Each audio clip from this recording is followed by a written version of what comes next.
How to set up email notification in Google Sheet.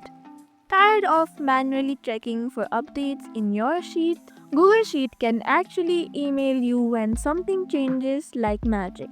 Let's set up automatic email notification so you never miss a thing.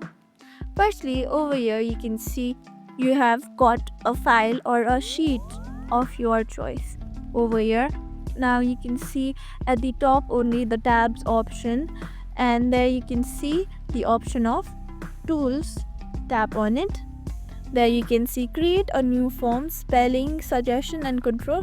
Here you can see notifications settings. Tap on edit notification. There you can see any changes are made, notify me, or a user submits a form. Like that you can edit, and then over here you can see notify me with email, daily digest email. Right away you can choose any one of it and simply tap on save. You can also add another notification rule of your own choice as well.